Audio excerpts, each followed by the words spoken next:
dalam rangka tidak meremehkan perbuatan baik, meskipun itu kecil dalam pandangan kita. Boleh jadi di situ ada ridha Allah, boleh jadi di situ ada kesenangan Allah Subhanahu wa taala, Allah terima.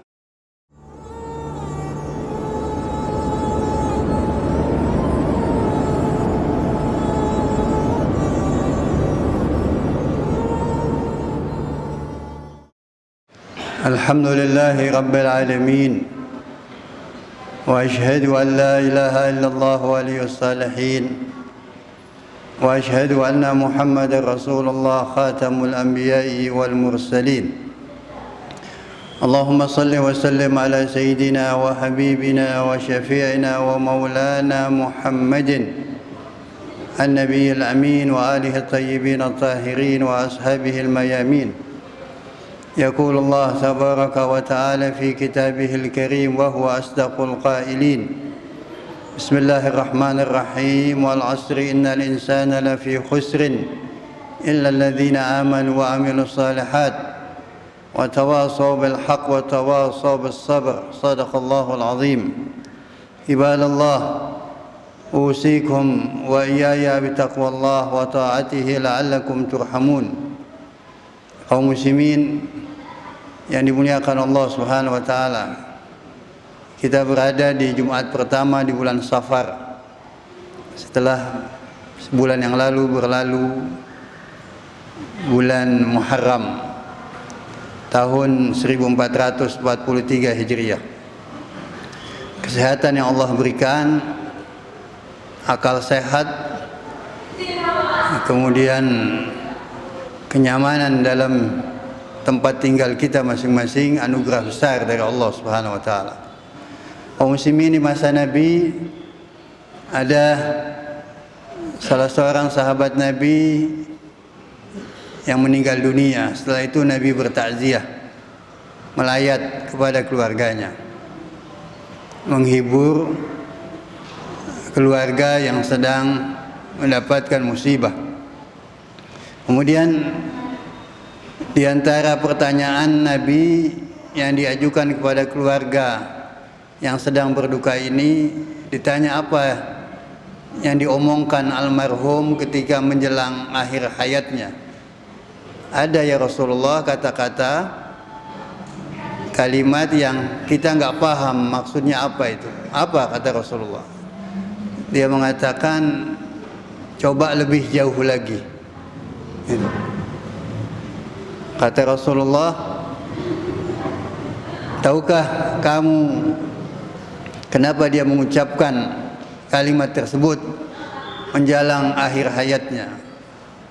Rasulullah dengan izin Allah Subhanahu wa taala memberitahu bahwa almarhum ini pernah menolong orang buta menyeberang jalan.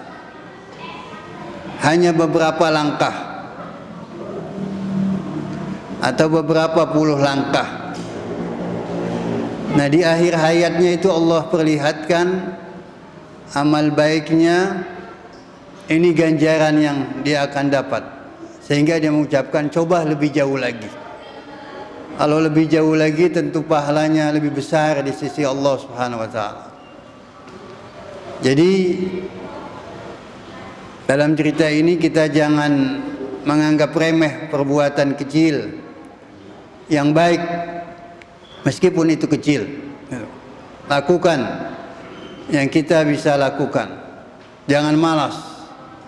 Kalau kita malas, kita tidak bisa menunaikan kewajiban kita. Kaum muslimin yang malas yang tidak sholat, kalau ditanya kebanyakan malas, malas saja. Kasalan, bukan karena mengingkari kewajiban salat. Tahu salat itu wajib, tahu rata-rata mereka itu. Kenapa nggak salat? Malas. Kenapa nggak hadir ke majlis ilmu? Malas. Malas lah. Kalau malas, apa yang diharapkan dari si pemalas ini? Beban masyarakat, terutama beban untuk keluarganya sendiri. Mari kita bekerja. Ada yang sudah bekerja, berdagang, bertani 40 tahun. Ada yang 30 tahun lebih terus itu. Nah, kita hasilnya apa yang kita kerjakan, apa yang kita hasilkan dari sifat malas itu yang dibenci oleh Allah dan Rasulnya. Nah, nasihat yang baik boleh jadi sebagian yang hadir ini sudah dapatkan di HP masing-masing. Ada nasihat yang baik dari Kiai Ma'mun Zubair yang meninggal beberapa tahun yang lalu dari Jawa Timur. Kiai sepuh meninggal ketika menunaikan ibadah haji. Allah yarhamu, moga-moga Allah merahmati beliau.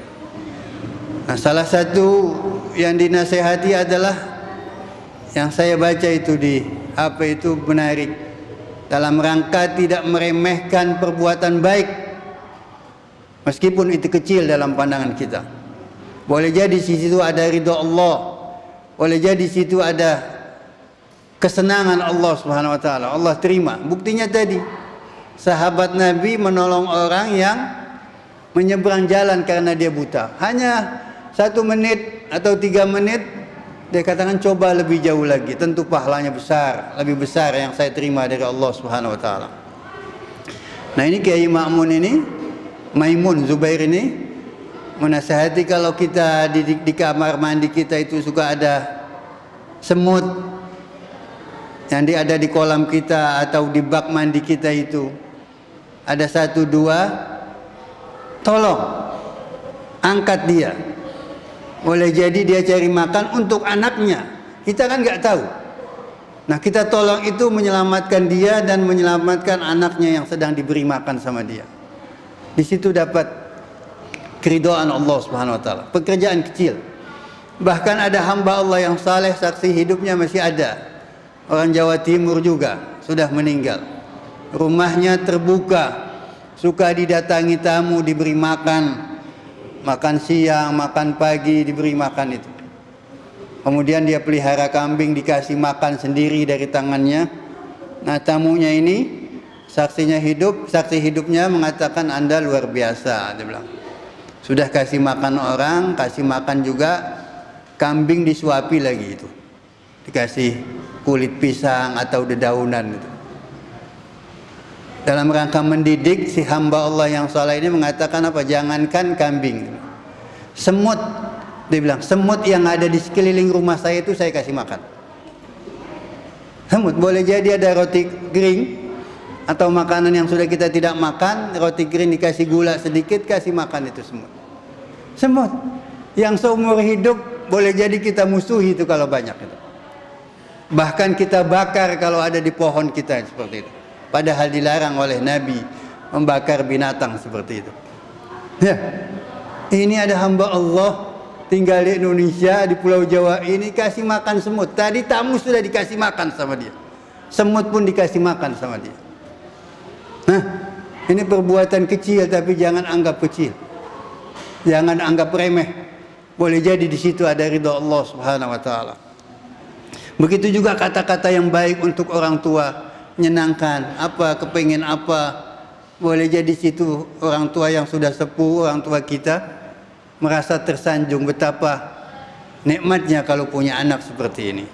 Jangan yang saya sering katakan, seminggu setelah kita nikah sekian tahun tinggal tidak lagi sama orang tua, seminggu, 2 minggu, sebulan datang tidak, telepon pun tidak, datang tidak, ziarahi orang tuanya pun yang masih hidup, yang sembuh tidak juga. Kalau kita seperti ini, di pengajian yang saya hadir beberapa tahun yang lalu mengatakan, kayaknya bilang jangan sakit hati kalau nanti anak kita juga memperlakukan kita seperti itu di masa tua kita. Iya, seminggu tidak datang. Apalagi pasangan hidup kita belum tentu cocok sama mertuanya. Kita tidak ajak pula anak kita untuk ziarahi nenek kakeknya seperti itu, orang tua kita. Jadi jangan sakit hati, sebentar lagi kita akan tua. Kepengen diperhatikan sama anak-anak kita, keluarga kita. Nah, dulu kita memperlakukan orang tua seperti itu, nah sekarang kita mendapat giliran apa yang kita telah perbuat kepada orang tua kita. Nah, itu diajarkan dalam Islam, hargai, wala tanharhuma, jangan bentak orang tua. Jangan, kita nggak bentak tapi cuekin saja, sama juga menyakiti hati orang tua tadi. Tidak datang, tidak telepon, tidak berkunjung gitu. Jarang yang ketika hari libur bawa istrinya, bawa anaknya datangi orang tuanya. Atau kalau sudah meninggal ziarah ke kuburnya. Itu jarang itu. Orang tua kita aja kita jarang, apalagi mertua seperti itu. Ini terbiah pendidikan. Kemudian nasihat Kiai Maimun Zubair juga, kalau ada anak ayam terpisah katanya dari induknya, coba bantu ambil, bawakan dia ke induknya, seperti itu. Boleh jadi di situ ada ridha Allah Subhanahu wa taala. Allah senang betapa kita menyayangi makhluk-makhluk Allah itu. Nah, kalau sama binatang tadi, semut, ayam, anak ayam, kita punya belas kasihan, maka sudah selayaknya lebih pantas lagi kita muslim sesama muslim. Al muslim akhul muslim. Muslim adalah saudara muslim. Apa yang dialami oleh saudara kita di Yaman, digempur, diperangi sama Khadimul Haramain yang ngaku melayani dua kota suci Mekah dan Madinah, tapi digempur sudah sekian tahun. Rakyat Yaman susah menderita, ribuan orang sudah meninggal. Itu kerajaan dan kemewahan yang ada di dalamnya tidak ada nilainya di sisi Allah Subhanahu wa taala. Hanya seperti apa? Satu sayap nyamuk saja itu kenikmatan dunia. Tapi nyawa seorang muslim betapa berharga di sisi Allah Subhanahu wa taala. Dan sepengetahuan saya, sekali lagi sepengetahuan saya, tidak ada negeri muslim pun yang mayoritas muslim berusaha mendamaikan saudaranya yang sedang berselisih ini. Padahal perintah Al-Quran itu fa'aslihu baina akhwaikum, damaikan saudara kamu yang sedang berselisih. Yang sering juga saya sampaikan Luqman Al-Hakim, yang diabadikan dalam Al-Quran nama surat Luqman. Hamba Allah yang saleh ini, salah satu amalannya kalau ada dua orang atau dua keluarga, ada dua pihak, dua suku yang sedang berselisih, dia selalu mendamaikan dan tidak meninggalkan dua orang yang sedang berselisih ini kecuali damai, kecuali dia sudah damai. Jadi dia berusaha membujuk dua saudaranya, dua keluarga yang berselisih ini atau dua kelompok ini yang berselisih untuk berdamai, karena akan merusak agama, karena bisa satu sama lain saling membunuh. Yang tadi nilai dunia di sisi Allah itu seperti sayap nyamuk saja. Ini manusia ini, damaikan, fa'aslihu baina akhwaikum, damaikan saudara kita, dan jangan memihak, jangan memihak juru damainya. Juru damainya jangan memihak. Kalau tulus hatinya, dia punya pengetahuan, nanti Allah bantu. Ini amal besar, mendamaikan dua orang yang sedang berselisih seperti ini. Baik suami istri yang sedang berselisih, satu sama lain sudah memuncak. Nah, itu Al-Quran ada petunjuknya. Fab'athu hakama min ahlihi wa hakama min ahliha. Juru damai satu dari pihak suami, ada juru damai satunya lagi dari pihak istri. Kenapa masalahnya itu seperti itu? Nah, ini setahun yang lalu kurang lebih saya antar satu pengantin ke Bekasi, di daerah Bekasi. Ribut sama istrinya, jatuhkan talak 3. Gitu. Emosi. Anak muda sudah sebulan gak ketemu istri, uring-uringan sudah seperti itu. Mau nikah lagi nggak ada uang, dan tidak gampang mencari, kepengen sekarang besok dapat, jarang itu seperti itu. Nah, dia telepon saya, bilang balik rujuknya seperti itu. Itu hanya satu pendapat. Ada pendapat yang lain, mau talak 3, mau talak 100, tetap jatuhnya 1. Ada yang lebih ketat lagi, jatuh talak itu kalau, ini yang saya ikuti, kalau disaksikan 2 saksi, ada saksinya. Ayyamut tuhur, pada waktu hari-hari bersih, istri kita tidak dalam keadaan haid, selesai haidnya, belum kita kumpul lagi, suaminya belum kumpul lagi, nah jatuhkan talak kalau mau. Ini boleh jadi semalam kumpul, paginya ribut, jatuhkan talak. Kalau Anda mau ikut pendapat ini silahkan, tapi sulit. Anda akan kesulitan seperti itu. Nah, itu Islam luas. Islam rahmatan lil alamin. Damaikan, damaikan seperti itu. Dan para suami, saya ingatkan juga, jangan mudah main talak, mengancam istri. Mentang-mentang masih muda, punya uang, merasa ganteng, oh gampang saya nikah lagi. Apalagi didukung sama keluarganya. Lah, tidak sama sekali. Islam mengajarkan seperti itu. Fa aslihu, damaikan. Damaikan itu. Jangan orang yang muslim yang berselisih, justru yang damaikan non muslim. Wal iyazubillah. Orang Islam yang berselisih seperti di negeri kita pernah terjadi beberapa tahun yang lalu. TNI sama GAM di Aceh itu. Ini muslim. Jenderalnya TNI saya masih ingat, Faisal Tanjung. Menterinya, kehakimannya orang Islam. Nama Arab, nama Islam, seperti itu. Presidennya muslim. Yang damaikan bukan di Al-Azhar, Mesir, bukan di Mekah, bukan di Banidah, tapi di Helsinki sana. Helsinki, bukan negeri Islam. Memalukan sekali. Memalukan sekali. Jadi orang Islam yang berselisih, yang mendamaikan non-muslim. Nah, itu Luqman Al-Hakim, mendamaikan orang yang sedang berselisih. Dan Nabi juga ingatkan, ini bukan menggunting rambut. Kalau orang yang sedang berselisih itu bisa menggunting, bukan, kata Rasulullah, bukan menggunting rambut, tapi bisa menggunting agama. Bisa-bisa emosi, dia keluar, dia benci, akhirnya dia tinggalkan agama seperti itu. Tapi kita damaikan, betapa mereka akan gembira. Jadi kerjakan itu. Tadi menolong semut, kasih anak ayam yang terpisah dari induknya, kita gabungkan lagi. Termasuk katanya di buku agama yang saya baca, kita akhlaknya jelek, selalu bengis sama binatang itu. Binatang biasa yang ada di sekeliling rumah kita yang menjadi peliharaan. Jadi kalau kita datang lewat gang itu, oh binatang tahu kabur. Hatta meskipun binatang tahu, kenal, karena kita sering berbuat kasar sama mereka. Irhamu man fil ardi yarhamkum man fis sama. Sayangi yang ada di atas muka bumi ini, niscaya Allah dan para malaikatnya menyayangi kita.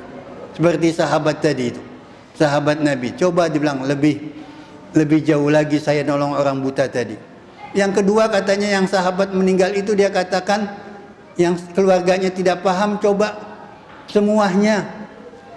Oh, kata Nabi, itu maksudnya ketika dulu dia hidup, dia punya sepotong roti, dia lapar, dia makan, sepotongnya lagi dia kasih binatang, kucing atau yang menggonggong itu. Nah, di akhir hayatnya Allah perlihatkan pahala yang Allah akan berikan, ganjaran yang Allah akan berikan kepada sahabat Nabi ini. Makanya dia katakan coba semuanya. Kasih makan itu. Jangan makanan yang sudah basi baru kita berikan. Mau basi baru berikan kepada tetangga kita. Itu Al-Quran larang. Wala tayammamul khabis minhu tunfikun. Laknya lak nahiyah yang belajar bahasa. Jangan. Larangan itu. Jangan kau berikan pada orang lain yang kalian sendiri sudah memincingkan mata saudara itu, melihat makanan itu, atau yang mau diinfakkan itu. Sudah nggak enak, sudah mulai apak, sudah mulai basi. Ada besok lagi atau beberapa jam lagi akan basi, baru kita basi. Kasih yang segar-segar, yang segar-segar, nanti Allah akan balas perbuatan kita. Moga-moga semakin tambah usia kita, majlis Jumat yang kita hadiri atau majlis-majlis taklim menggugah kita untuk segera beramal. Jangan main-main usia kita. Sudah banyak yang meninggal karena Covid atau lainnya. Setiap hari itu kita saksikan. Kam min sahihin mata bi ghairi illatin. Berapa banyak orang yang sehat, segar bugar, habis olahraga, duduk sambil ngopi, nyesak, meninggal. Gitu. Atau yang kita katakan, waduh, kayaknya meninggal dalam hati kita ini. Sudah parah. Masih hidup lagi, 2 tahun lagi, 3 tahun lagi. Oleh karena itu, ta'ahhab lilladzi la budda minhu fa innal mauta miqatul ibadi. Siap-siap menghadapi kematian itu. Dan jarang, sekali lagi jarang hamba Allah ketika sudah ada tanda-tanda kematian, apalagi dia ditembak atau ditebas dengan pedang beracun seperti Al-Imam Ali bin Abi Thalib yang meninggal di bulan Ramadan, di masjid di bulan suci Ramadan, di masjid dalam keadaan salat ditebas dengan pedang beracun, dia mengatakan fuztu wa rabbil Ka'bah, aku menang demi Allah pemilik Ka'bah. Itu di akhir hayatnya dia katakan. Dia malah katakan dia menang, padahal untuk 1 hari 2 hari ada rasa sakit itu dia rasakan, tapi dia katakan fuztu, saya menang, saya sukses demi Allah pemilik Ka'bah itu sebenarnya. Atau dia katakan juga di ucapan yang lain, demi Allah putra Abu Talib lebih suka kepada kematian daripada bayi menikmati ASI ibunya. Bayi ketika sudah sekian jam, 5 jam 6 jam dapat air susu ibunya, betapa senang dia itu, sudah lapar, sudah haus. Ali bin Abi Thalib mengatakan, aku lebih suka kepada kematian daripada bayi itu menikmati ASI ibunya, seperti itu. Barakallahu li wa lakum fil Qur'anil azim wa nafa'ani wa iyyakum bima fihi minal ayati wa dzikril hakim. Aqulu qawli hadza wa astaghfirullah li wa lakum wa li sairil muslimina wal muslimat fastaghfiruhu innahu huwal ghafurur rahim.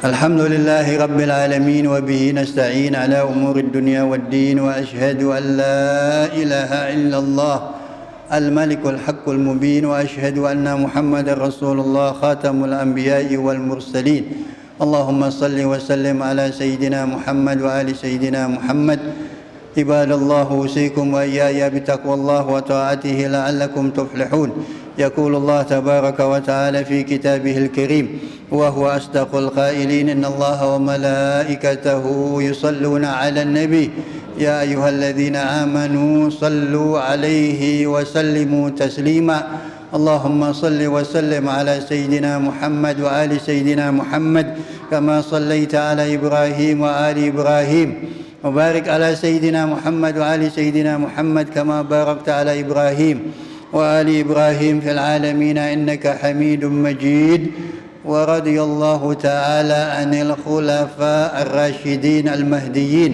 اللهم اغفر للمسلمين والمسلمات اللهم اغفر للمسلمين والمسلمات اللهم اغفر للمسلمين والمسلمات الأحياء منهم والأموات إنك سميع قريب مجيب الدعوات يا قاضي الحاجات اللهم انصر من نصر الدين واخذل من خذل المسلمين اللهم إنا نرغب إليك في دولة كريمة تعز بها الإسلام وأهله وتذل بها النفاق وأهله وتجعلنا فيها من الدعاة إلى طاعتك والقادة إلى سبيلك وترزقنا بها كرامة الدنيا والآخرة ربنا اغفر لي ولوالدي وللمؤمنين يوم يقوم الحساب ربنا هب لنا من أزواجنا وذريتنا قرة أعين واجعلنا للمتقين إماما يا الله بها يا الله بها يا الله بحسن الخاتمة ربنا آتنا في الدنيا حسنة وفي الآخرة حسنة وقنا عذاب النار عباد الله إن الله يأمر بالعدل والإحسان وإيتاء ذي القربى وينهى عن الفحشاء والمنكر والبغي يعظكم لعلكم تذكرون فاذكروا الله يذكركم واشكروا على نعمه يزدكم واسألوه من فضله يعطكم ولذكر الله أكبر وأقم الصلاة